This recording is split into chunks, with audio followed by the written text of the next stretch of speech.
Hello and welcome to another Bushwhacker review. Today we are going to be taking a look at Erik Jones' Tide Food City Chevy from 2021. As always, take a look at the box. You see you just have the generic Erik Jones box. Erik Jones, picture of Erik right there, number 43, Richard Petty Motorsports. Got Erik Jones on the side, Richard Petty Motorsports. Got to render the car right there, standard finish. Made a total of 624 of these things. That honestly seems kind of low. This car is very popular, so I was expecting more. Got Richard Petty Motorsports, standard finish, number 43. Erik Jones, number 43, Richard Petty Motorsports. 2021 Action Racing Collectibles, number 43. And you, of course, have your copyright and such on the bottom of the box. Here is the car itself. And man, this is just an absolutely beautiful paint scheme. I absolutely love this thing. It's got that like classic Tide paint scheme look. You got the orange with the white and the yellow with the logo in the back. But now you have nice hints of Petty blue throughout it. This really brings me back to kind of the old days of like the Petty Cheerios cars. Because those ones, you know, you had the yellow Cheerios color mixed with some Petty blue. Like, this is one of those combinations that like on paper sounds like it should not work, but boy does it work. Just a beautiful, beautiful car. Funny enough, this did run at the Bristol Dirt Race. You know, they kind of had that deal like you're going to have to clean up after the Bristol Dirt Race. So that's clever. I will definitely give them points for that one. You see, like, the back end is basically the Tide logo, like the old paint scheme, but it has Food City there. Kind of wish it would still said Tide there, but Food City was the sponsor of the dirt race, if I remember correctly, so this probably only happened because of Food City, this paint scheme. But this car is just fantastic. Like I said, I was really hoping that the diecast got produced as soon as I saw this, and luckily it did.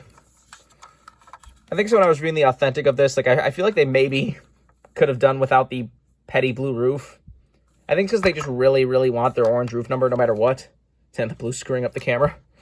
But I feel like it would have just been fine with maybe just an orange roof with a white roof number and then just leave the blue around the bottom. Because the blue roof just seemed a little bit out of place. Said it's blue enough that it's screwing up my camera as I should have expected. But anyways, let's do a quick 360 of the car. You see there are little details, like I guess there's supposed to be bubbles or whatever. But I think that's part of like the Tide like bottle. If you actually get a real bottle of Tide, I'm pretty sure that stuff's all over the bottle. Like, I think that's just how it looks. But anyways, let's get down to sponsors. On the hood, you have Tide. Got Chevrolet Camaro ZL1, number 43, and Richard Petty Motorsports. Got more of those bubbles or whatever around the front of the car. Down the side, you have Food City. You got Tide down there with Safety Clean. Got Transportation Impact on the C-post. Got U.S. Air Force in front of the rear wheel right there. Got Mac Tools STP and Columbia on the B-post. Erik Jones with an American flag next to it.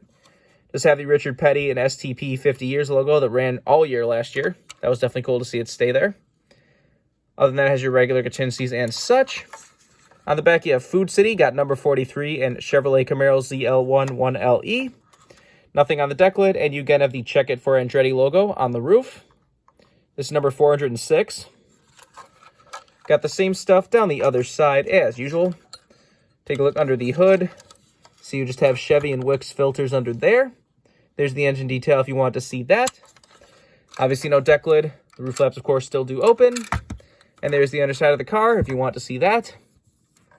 As I said before, it has got the, you know, treaded tires because all these Bristol Dirt cars, Lionel was able to actually get all the treaded tires for all the different cars. That is definitely really cool. I'm still not sure where these tires are from. They must be from like either the modified or maybe a sprint car. Maybe like the front wheels off a sprint car. They definitely had them laying around from some other mold they used to have. I'm not sure exactly what mold that is. These tires are different because they actually do have no ring on the outside. There's no like yellow or red or anything. It is just a black edge to the tire too. That's kind of cool. Did this car really have that much of a blue around the bottom? Because I know these cars, you know, didn't have a side skirt for the Bristol Dirt Race. I'll have to look at a picture of that. I wonder how far, if that got cut off on the real car. As I said before, this was just recently an authentic, so if you want this car in stores, you can definitely pick one up.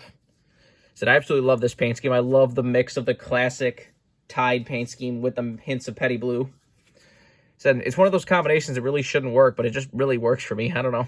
As I said before, it really just does bring me back to the old Cheerios cars. So if you want this car, it is a brand new release. You can get it right now. I would definitely recommend picking this up because this was a popular paint scheme, so this will probably get rare. Both of Matt Kenseth's Tide cars, the diecast got rare pretty quickly, so I would definitely not wait if you want this. Remember, for all of your diecast needs, you can go to circlebdiecast.com. If you use the code BWhack, you can get free shipping on any order over $20. So go check that out if you want anything.